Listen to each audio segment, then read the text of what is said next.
우리는 한글이 너무 익숙해서 얼마나 뛰어난 글인지 잘 모르는 경우가 많습니다. 이런 주장을 뒷받침이라도 하듯 한국어 시험 응시율이 인구 대비 세계 1위인 나라가 바로 대만입니다. 대만의 이런 횡보로 중국에서는 이런 현상을 좌시하지 않고 있습니다. 이에 항의하듯 대만의 한 유명 대학교 한국어학과 수업 시간에 대만과 중국 학생이 언성을 높이며 싸우고 있는데요. 그들은 어떤 사연으로 싸우게 되었는지 들어보겠습니다. 안녕하세요. 저는 대만에서 한국어학과에 재학 중인 미아입니다. 어린 시절부터 한국 문화를 좋아해 자연스럽게 한국어를 공부하게 되었고, 지금은 대만 국립대학교에서 한글을 전공하고 있어요. 지금도 생생합니다. 14살 무더운 여름날, 에어컨 바람을 맞으며 우연히 보게 된 한국 드라마의 첫 장면이요. 당시 대사 한마디 알아듣지 못했지만 자막 위에 낯선 문자가 신기하게 다가왔죠. 그때는 몰랐어요. 이 우연한 만남이 제 인생을 완전히 바꿔놓을 거라는 걸. 그날 이후 저는 도서관에서 한글 교재를 찾아 독학을 시작했습니다. 평소 새로운 것을 배우는 걸 좋아했지만 한글은 달랐어요. 다른 공부는 의무감으로 했다면 한글은 설레는 마음으로 배웠죠. 자음과 모음을 처음 써봤을 때의 떨리는 손끝, 한국어로 일기를 처음 써본 날의 뿌듯함, 드라마 대사를 조금씩 알아들을 때의 기쁨까지. 그 모든 순간이 특별했습니다. 특히 기억에 남는 건 첫 번째로 한국어 시험에 합격했을 때예요. 밤새 공부한 끝에 토픽 1급을 받았을 때의 그 기쁨이란. 시험 성적표를 받자마자 집으로 뛰어갔죠. 부모님께 성적표를 보여드렸을 때 아버지는 무역 일을 하시면서 한국어가 얼마나 중요한지 새삼 깨닫게 되셨다며 기뻐하셨어요. 우리 학교 도서관 한국어 관련 서적들은 대부분 제가 먼저 제출한 기록이 있을 정도입니다. 한글의 창제 원리를 알게 된 순간 이 문자의 독특한 매력에 빠져들었죠. 세종대왕이 만든 과학적인 문자 체계는 제게 새로운 세상을 열어주었어요. 대만에서도 한류 열풍이 거세지고 있습니다. 길거리 카페에서는 K-팝이 흘러나오고 젊은이들은 한국 패션을 따라하죠. 특히 놀라운 건 한글로 된 간판이 늘어나고 있다는 점이에요. 우리 동네 카페만 해도 작년에는 3곳이었는데 지금은 10곳이 넘게 한글 간판을 달았습니다. 저희 아버지는 무역업에 종사하시는데 최근 한국 기업들과 거래가 늘어나면서 제게 통역을 부탁하실 때가 많아졌어요. 처음에는 긴장됐지만 이제는 한국 바이어들과 편하게 대화할 수 있을 만큼 실력이 늘었죠. 학교에서는 매주 수요일마다 한국어 말하기 동아리 활동을 합니다. 처음엔 5명으로 시작했던 모임이 이제는 30명이 넘는 큰 모임이 되었어요. 한글을 배우려는 학생들의 열기가 이렇게 뜨거울 줄은 몰랐습니다. 언어학개론 발표 날이었습니다. 한글의 우수성에 대해 발표하기로 한 날이었죠. 밤새워 준비한 자료를 검토하며 강의실로 향하는 발걸음이 가벼웠어요. 하지만 그날의 발표는 예상치 못한 방향으로 흘러갔습니다. 첫 번째 슬라이드를 보여주며 한글의 제자 원리를 설명하던 중이었어요. 자음이 발음 기관의 모양을 본떠 만들어졌다는 설명을 하고 있을 때 중국인 유학생 첸 하오가 갑자기 손을 들었습니다. 한글이 한자에서 파생된 문자라며 제 발표 내용이 잘못되었다고 주장하더군요. 순간 당황스러웠지만 이미 준비해둔 자료들이 있었어요. 세종대왕이 한글을 창제할 당시의 역사적 기록들과 한글의 과학적 원리를 하나하나 설명했죠. 하지만 첸 하오는 계속해서 자리에서 불쾌한 표정을 지으며 한글을 폄하하는 발언을 이어갔습니다. 교실 안의 공기가 순식간에 차가워졌어요. 다른 학생들도 불편한 기색이 역력했죠. 특히 함께 한국어를 공부하는 친구들의 표정이 좋지 않았습니다. 그때 리 웨이칭 교수님이 자리에서 일어나셨어요. 첸 하오의 주장이 학문적 근거가 없다는 점을 차분히 지적하시면서 오히려 이 기회에 한글의 독창성에 대해 더 자세히 설명해 주시겠다고 하셨습니다. 교수님의 말씀은 확신에 찬 어조였고 강의실의 분위기는 순식간에 바뀌었어요. 하지만 첸 하오의 표정은 더욱 일그러졌습니다. 수업이 끝난 후 그는 제게 다가와 중국어가 세계에서 가장 우수한 문자라며 한글 같은 새로운 문자는 필요 없다고 말했어요. 그의 목소리에는 분노와 함께 어떤 집착이 느껴졌습니다. 교실을 나서는 길에 우연히 발표 자료를 떨어뜨렸는데 그때 한 남학생이 다가와 자료를 주어주었어요. 그는 한국에서 온 교환학생이라고 했죠. 제 발표가 인상적이었다며 한글에 대한 제 열정이 느껴졌다고 말해주었습니다. 그 남학생의 이름은 동준이었어요. 자료를 건네주며 미소 지으면서 한글에 대해 더 이야기해보고 싶다고 했죠. 처음에는 조금 어색했지만 그의 진지한 눈빛과 한글에 대한 관심이 저를 긴장하게 했습니다.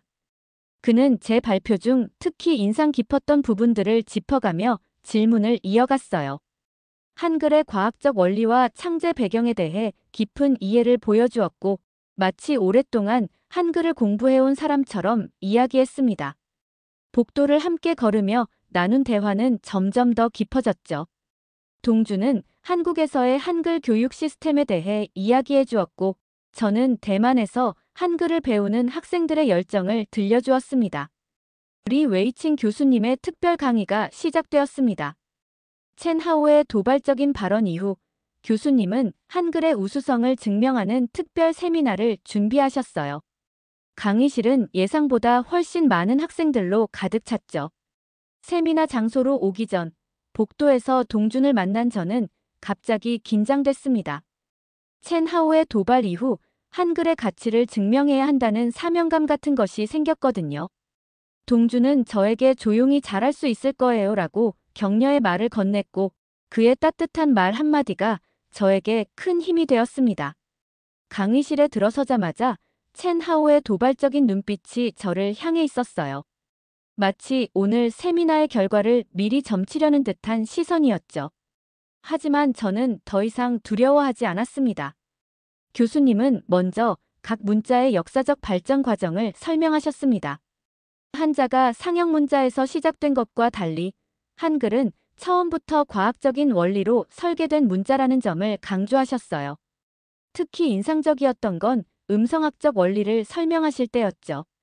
발음기관의 모양을 본뜬 자음들, 하늘과 땅과 사람을 형상화한 모음들. 교수님의 설명이 이어질수록 첸 하오의 얼굴은 점점 굳어갔습니다. 특히 현대 디지털 시대에 한글이 가장 효율적인 문자로 평가받는다는 부분에서 그의 표정이 일그러지는 게 보였어요. 교수님은 세계적 언어학자들의 연구 결과도 보여주셨습니다. MIT 공대에서 발표한 디지털 시대에 가장 적합한 문자. 책의 연구에서 한글이 1위를 차지했다는 내용이었죠. 강의실의 학생들은 하나같이 눈을 반짝이며 경청했어요. 특히 인상적이었던 건 인공지능 개발자들의 평가였습니다. 한글은 컴퓨터 프로그래밍에 최적화된 구조를 가졌다는 거예요. 자음과 모음의 조합 원리가 디지털 코딩과 닮아 있다는 설명에 컴퓨터 공학과 학생들도 고개를 끄덕였죠. 강의가 끝날 무렵 교수님은 의미심장한 말씀을 하셨어요. 문자는 단순한 기호가 아니라 그 안에 과학과 철학이 담긴 문화적 산물이라고요. 첸 하오는 그 말이 끝나기도 전에 강의실을 박차고 나갔습니다. 교수님의 강의는 저에게도 새로운 발견이었어요. 제가 사랑하는 한글이 단순한 문자가 아닌 인류 문자 발달사에서 가장 혁신적인 발명품이라는 사실이 자랑스러웠죠. 그날 이후 도서관에서 언어학 서적을 찾아보는 시간이 더욱 늘어났습니다. 늦은 밤 도서관에서 공부하던 어느 날 학생증을 잃어버렸다는 사실을 발견했습니다. 모든 곳을 샅샅이 뒤졌지만 보이지 않았죠. 처음에는 단순한 실수로 여겼지만 시간이 지날수록 불안감이 엄습해왔어요. 학생증은 단순한 신분증이 아니었습니다. 제 대학생 신분을 증명하는 유일한 증표였고 도서관 출입과 학교 시설 이용에 필수적인 물건이었죠. 만약 잃어버린다면 수많은 행정적 절차와 불편함이 기다리고 있을 거예요. 밤늦은 시간, 텅 비어있는 도서관에서 점점 더 커지는 두려움이 저를 올감했습니다. 책상 아래 서랍 속, 가방 구석까지 다시 한번 샅샅이 뒤졌지만 소용이 없었어요. 제 손은 떨리기 시작했고 등줄기로 식은땀이 흘렀습니다. 내일 수업에 참석할 수 없게 되는 건 아닐까? 학과 사무실에 설명해야 할 상황이 머릿속을 맴돌았죠. 불안한 마음이 절정에 달했을 무렵 예상치 못한 순간이 찾아왔어요. 동준이 제 학생증을 들고 도서관 출입구 근처에 서 있었습니다. 처음에는 그의 존재 자체가 의외였어요. 도서관은 이미 폐관 직전이었고 거의 텅 빈 공간이었죠. 그는 학생증을 들고 있었고 제 이름이 또렷하게 적힌 카드를 조심스럽게 손에 쥐고 있었습니다. 아까 복도에서 잠깐 마주쳤던 한국 교환학생이었죠. 그의 눈빛에는 단순한 우연을 넘어선 따뜻함이 깃들어 있었어요. 갑자기 그가 어떻게 제 학생증을 찾았는지 궁금해졌습니다. 도서관 바닥에 떨어진 걸 우연히 주웠다고 했지만 마치 제게 다가오려는 듯한 의도가 있어 보였어요. 그의 미소는 단순한 친절함을 넘어서는 무언가가 있었죠. 그는 제 학생증을 건네주며 아까 한글 발표 정말 인상 깊었어요 라고 말했습니다. 그의 말 한마디가 방금까지의 불안감을 순식간에 녹여냈죠. 우리는 도서관 구석의 조용한 테이블에 앉아 대화를 나누기 시작했습니다. 그가 들려주는 한국의 한글 이야기는 마치 새로운 세계의 문을 열어주는 듯 했죠. 특히 그의 제안은 제 가슴에 작은 불씨를 피웠습니다. 한국 교환학생 프로그램에 지원해보는 건 어떨까요? 동준의 말에 저는 잠시 망설였습니다. 하지만 그의 진심 어린 추천과 한글에 대한 열정적인 설명을 들으며 제 마음속 꿈이 점점 커져갔어요. 한국에서 한글을 더욱 깊이 공부할 수 있는 기회. 그 가능성은 마치 먼 지평선처럼 저를 설레게 했습니다. 밤새 고민했어요. 동준의 제안은 제 가슴속에서 계속 맴돌았죠. 아버지와 상담하기로 결심했습니다. 무역업을 하시는 아버지는 국제 감각이 뛰어난 분이었어요. 한국어와 한글을 깊이 배우는 건 앞으로 큰 자산이 될 거야. 아버지는 오히려 제 선택을 적극 지지해 주셨습니다. 특히 최근 한국 기업들과의 비즈니스 기회가 늘어나고 있어 제 언어 능력이 도움될 거라고 말씀하셨죠. 아버지의 지지는 저에게 큰 힘이 되었습니다. 이제 교환학생 준비를 본격적으로 시작해야겠다고 마음먹었어요. 언어학 세미나가 끝난 후 첸 하오의 태도는 점점 더 공격적으로 변해갔어요. 그는 제 발표 내용과 리 웨이칭 교수님의 강의에 대해 끊임없이 반박하려 들었죠.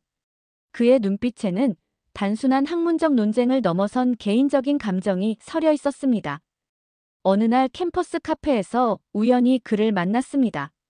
그는 제게 다가와 한글의 가치를 폄하하는 말들을 마치 자신의 존재를 증명하듯 내뱉었어요. 특히 중국어의 우월성을 강조하며 한글은 단순한 모방에 불과하다고 주장했죠. 그의 말투에는 분명 집착에 가까운 무언가가 있었습니다. 마치 제 관심과 한글에 대한 애정을 빼앗고 싶어하는 듯한 느낌이었어요. 그의 접근은 점점 더 노골적이 되어갔고 심지어 제 개인적인 연락처까지 알아내려 했죠. 그때 동준이 저를 우연히 도와주러 왔습니다. 첸 하오의 부적절한 행동을 제지하며 그의 태도가 학문적 논쟁을 넘어섰다고 지적했어요. 첸 하오는 동준의 개입에 더욱 격앙되었고 두 사람 사이의 긴장감이 고조되었습니다. 이 사건 이후 캠퍼스의 분위기는 급격히 변화했어요. 첸 하오의 행동은 점점 더 예측 불가능해졌고 저는 그의 존재가 불편하게 느껴졌습니다. 첸 하오는 제 강의 시간마다 끼어들어 한글과 한국 문화를 깎아내리려 했습니다. 심지어 제 개인 SNS까지 모니터링하기 시작했어요. 그의 댓글들은 점점 더 공격적이고 모욕적이 되어갔죠. 특히 동준과 제 관계에 대해 의도적으로 부정적인 소문을 퍼뜨리기 시작했습니다. 학과 친구들도 그의 행동을 이상하게 여기기 시작했어요.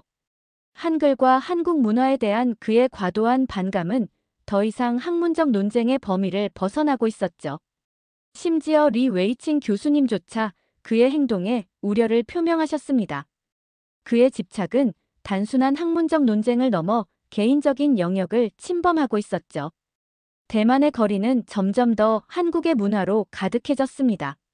카페마다 한글 간판이 늘어나고 젊은이들 사이에서 K-팝과 한국 드라마는 일상이 되어가고 있었죠. 특히 넷플릭스 TOP10에는 한국 드라마가 절반 이상을 차지하고 있었어요. 동준과 함께 시내를 걸으며 이런 변화들을 목격했습니다. 그는 한국 문화가 대만에 미치는 영향에 놀라워했고 저는 오히려 당연하다는 듯한 표정이었죠. 한글 간판을 단 카페들은 이제 단순한 트렌드를 넘어 하나의 문화 현상이 되어가고 있었습니다.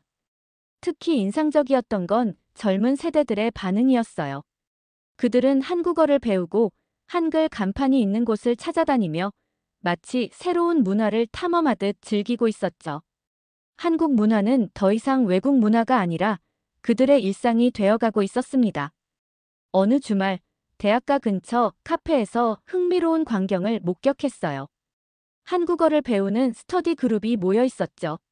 10대부터 30대까지 다양한 연령대의 사람들이 한글 교재를 펼쳐놓고 열정적으로 공부하고 있었습니다.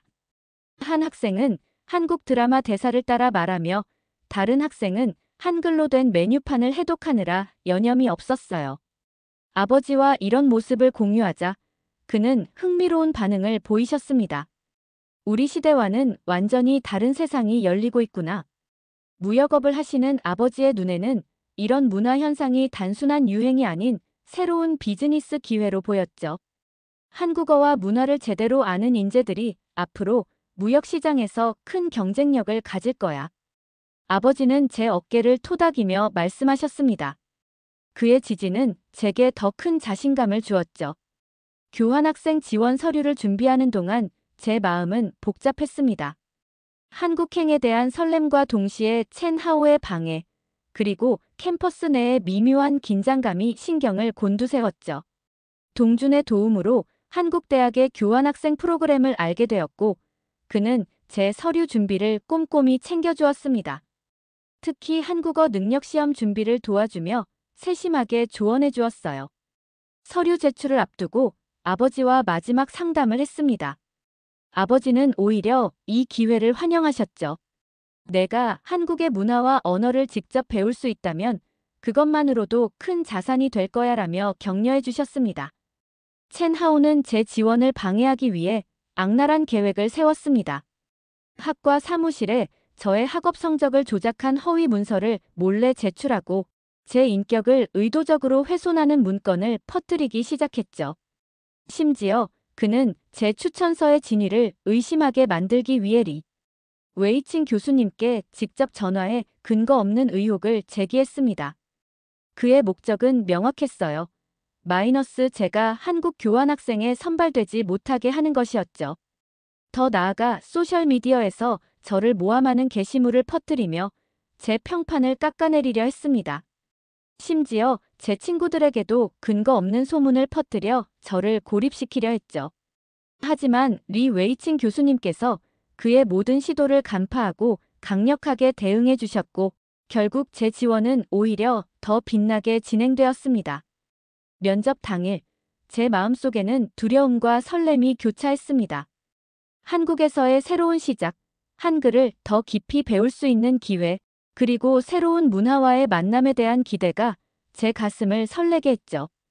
첸 하오의 방해에도 불구하고 최종 면접에 합격했다는 소식을 들었을 때 저는 믿기지 않았습니다.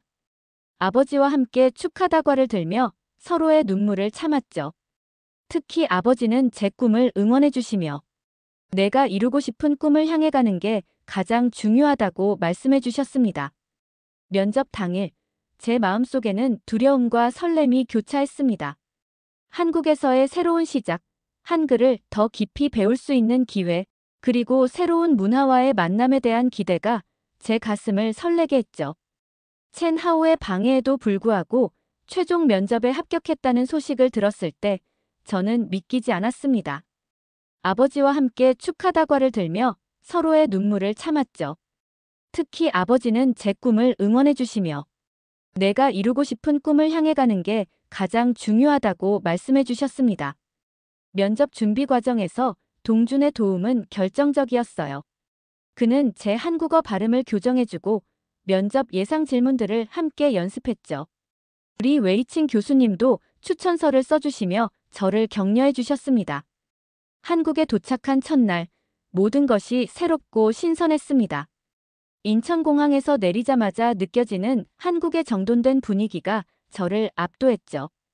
동준이 공항까지 마중 나와 제 첫 한국 여정을 도와주었습니다. 서울의 거리는 제가 상상했던 것과 완전히 달랐어요. 도시 곳곳에 자리 잡은 한글 간판들, 세련된 건축물, 그리고 질서정연한 도시 풍경이 저의 시선을 사로잡았습니다. 특히 드라마 촬영지로 유명한 거리들을 방문하면서 한국 문화의 생생함을 느낄 수 있었죠. 한국어 학당에서 첫 수업을 들었을 때의 감동은 말로 표현하기 어려웠어요. 교수님들의 한글 설명, 학생들의 열정, 그리고 언어의 아름다움을 더욱 깊이 이해하게 되었습니다. 특히 기억에 남는 건 세종대왕 기념관 방문이었어요. 한글의 과학적 원리와 창제 배경을 더욱 깊이 이해하게 되었죠. 한 문자가 얼마나 한 나라의 문화와 정신을 대변할 수 있는지 실감했습니다. 그 과정에서 처음으로 한국의 진정한 문화를 느꼈고 제 꿈이 점점 더 구체화되어 갔습니다. 한국에서의 홈스테이 경험은 제게 큰 전환점이 되었어요. 호스트 가족과 함께 김장을 하고 추석 명절을 함께 보내면서 한국 문화의 깊이를 처음으로 체감했죠. 특히 가족 구성원들 간의 깊은 유대감과 서로를 배려하는 모습은 제 마음에 깊은 인상을 남겼습니다. 동준의 가족도 저를 따뜻하게 맞아주었어요. 그의 어머니는 직접 한국 전통 음식을 만들어 주셨고 아버지는 한국의 역사와 문화에 대해 세세하게 설명해 주셨죠. 이런 경험들이 모여 제 마음속에 한국에 대한 진정한 애정이 자라났습니다. 첸 하오의 몰락은 생각보다 빠르고 극적으로 찾아왔습니다. 대만 내 한국 문화의 위상이 점점 높아지면서 그의 주장은 점차 설득력을 잃어갔죠. 학과 내에서도 그를 바라보는 시선이 차갑게 변했습니다. 특히 제가 한국 교환학생으로 선발되고 돌아온 후 그의 처참한 몰락이 시작되었어요. 제 발표는 마치 폭탄처럼 학과를 강타했죠. 학생들은 제 경험담에 열광했고 첸 하오의 허망한 주장은 순식간에 무너져 내렸습니다. 리 웨이칭 교수님은 제 승리를 선언하듯 저를 공개적으로 인정해 주셨습니다. 학과 세미나에서 저에게 발표 기회를 주셨고 그 자리에서 첸 하오의 모든 거짓과 편견을 산산조각 내버렸죠. 한글의 우수성은 마치 날카로운 검처럼 그의 모든 주장을 차갑게 가름하셨습니다. 첸 하오는 결국 학과의 그늘진 구석으로 밀려났고 그의 오만했던 태도는 완전한 패배의 쓴맛을 보게 되었습니다. 동준과 함께 대만의 한국문화원에서 특별 강연을 할 기회도 얻었어요. 저희의 발표는 놀랍게도 많은 학생과 관심 있는 시민들로부터 호응을 얻었죠. 첸 하오는 결국 학과에서 완전히 고립되었습니다. 그의 끈질긴 편견과 중국 중심적 사고방식은 더 이상 누구의 관심도 끌지 못했죠. 학생들은 그를 무시하기 시작했고 심지어 중국어학과 학생들조차 그의 말을 귀담아 듣지 않게 되었습니다. 반면 저는 대학 내에서 한글과 한국 문화를 대표하는 상징적인 존재가 되어갔어요. 학과 세미나에서 제 발표를 듣기 위해 다른 학과 학생들까지 찾아오곤 했죠. 제 연구와 경험담은 SNS를 통해 빠르게 퍼져나갔고 많은 학생이 한국어와 한국 문화에 관심을 갖게 되었습니다. 리 웨이칭 교수님은 저를 대만 내 한국학 연구의 차세대 주역으로 소개하셨고 여러 학술 컨퍼런스에 발표자로 초청해 주셨습니다. 첸 하오가 꿈꿔왔던 학문적 인정과 명성은 오히려 제가 차지하게 되었죠. 대학 내 한국문화원에서는 제게 특별한 홍보대사 역할을 제안했고 저는 한글과 한국 문화를 알리는 진정한 전도사가 되어갔습니다. 첸 하오의 실패는 제 성공의 발판이 되었고 그의 편견은 오히려 제 열정을 더욱 키워주었습니다. 대만으로 돌아오는 비행기 안에서 지난 시간을 되돌아보았습니다. 한국에서의 경험은 제 인생을 완전히 바꿔놓은 특별한 여정이었죠. 처음 한글을 접했던 그 순간부터 지금까지 제 꿈은 점점 더 커져갔습니다. 아버지와 만난 자리에서 제 이야기를 들려드렸어요. 그는 제 눈빛에서 변화된 모습을 읽을 수 있었죠. 내가 원하는 길을 가고 있다라는 그의 말씀이 가장 큰 응원이 되었습니다. 앞으로의 계획은 이미 그려져 있었습니다. 한국학 연구를 더욱 깊이 있게 진행하고 대만과 한국을 잇는 문화 교류의 가교 역할을 하고 싶었어요. 첸 하오의 편견과는 달리 저는 문화의 진정한 가치는 상호 존중에서 온다는 것을 배웠습니다. 대학에서는 한국학 연구 프로젝트를 시작하기로 했고 리 웨이칭 교수님의 지도를 받으며 더욱 전문적인 연구를 준비하고 있습니다. 동중과도 계속 연락하며 한국과 대만의 문화 교류에 대해 이야기를 나누고 있어요. 제 꿈은 단순히 한국어를 배우는 것을 넘어 두 나라의 문화적 이해를 깊게 만드는 것입니다. 한글이 가진 과학성과 아름다움을 세상에 알리고 서로 다른 문화가 어떻게 소통하고 존중할 수 있는지 보여주고 싶어요. 마지막으로 첸 하오에게 감사하고 싶습니다. 그의 방해와 편견이 오히려 제 열정을 더욱 키워주었으니까요. 이제 저는 한글과 한국 문화의 진정한 가치를 전하는데 평생을 바치고 싶습니다. 오늘의 사연 어떻게 들으셨나요? 사연이 마음에 들었다면 구독과 좋아요, 댓글 꼭꼭꼭 남겨주세요.